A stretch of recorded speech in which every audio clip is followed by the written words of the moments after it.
350 million people on dating apps. $12.5 billion industry. 91% say it's not working. Loneliest generation is the most connected. Something is very wrong. Nobody is talking about it. Let's start with the big picture. Over 350 million people are on dating apps right now.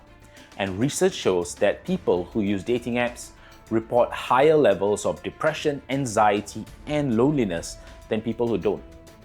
Think about that for a second. You downloaded an app to feel less lonely, and it makes you feel more alone? The WHO has declared loneliness a global health threat. Young adults aged between 19 to 29 are the most digitally connected generation in history, but are the loneliest demographic on the planet. We are more reachable than any generation that has ever lived. But we have never felt more disconnected. 78% of digital daters say they experience severe emotional fatigue from endless swiping. And scammers have taken full advantage by stealing 1.3 billion last year alone. 1 in 7 adults have lost money to someone they thought they were falling for. This is a crisis, and it's no accident. The dating app industry doesn't make money when you find love.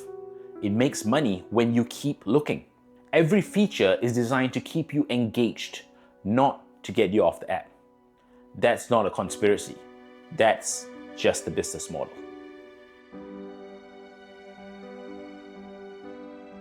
Let's look at Singapore, where I grew up.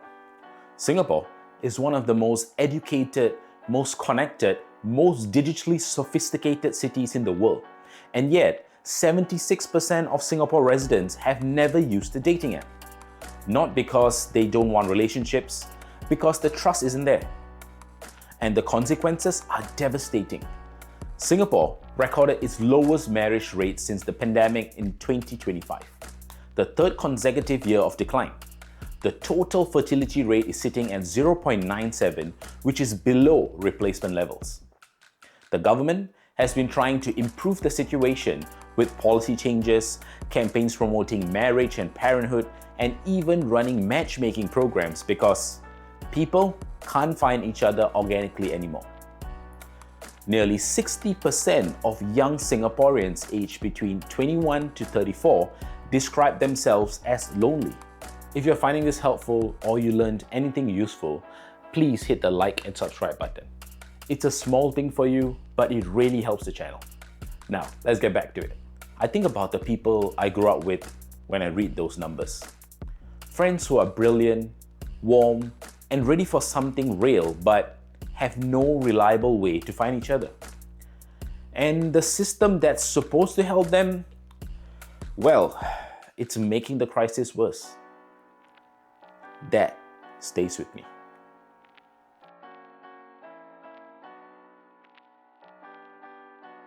In 2022, I made the decision to move to Melbourne with my family and are currently permanent residents here. We call this city home. And the story here isn't that different. 91% of Australian daters find current apps challenging. Ghosting, mental fatigue, profiles that tell you nothing real about the person behind them. 59% of Aussie daters say they are dating to marry. The desire for something real is at an all-time high. But 40% of them say it's harder to commit to a long-term partner than to land a job. Young Australians, aged 15 to 24, are the loneliest demographics in the country, not very different from Singapore. They are lonelier than the elderly. In a country known for its warmth, its outdoor culture, its social nature, young people are coming home alone. And something interesting is happening as a result. People are walking away from the apps, not from love, from the apps. The burnout is driving a resurgence in face-to-face events, in-person gatherings, real rooms with real people. That's not a trend, that's a signal. People know what they actually want.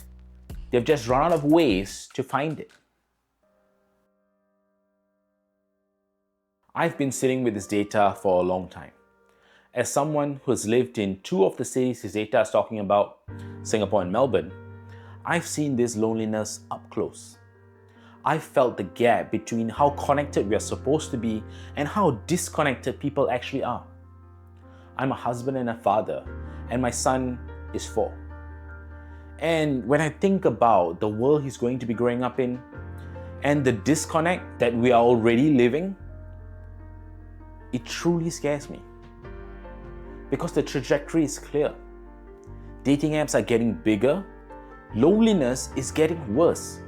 The business model is working for these giants, but something has got to change.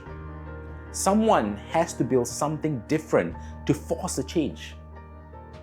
I started building Echo in February this year because I couldn't look at this data and do nothing anymore.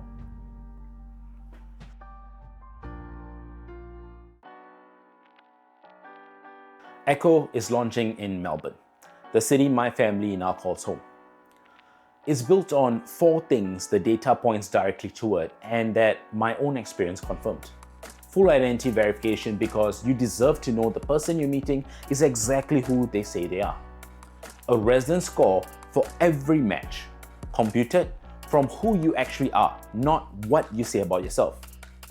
A human relationship coach because the gap between a digital match and a real human connection is where most modern relationships die. And curated in-person events because the data tells us what people already know in their gut. Real connection still happens face-to-face.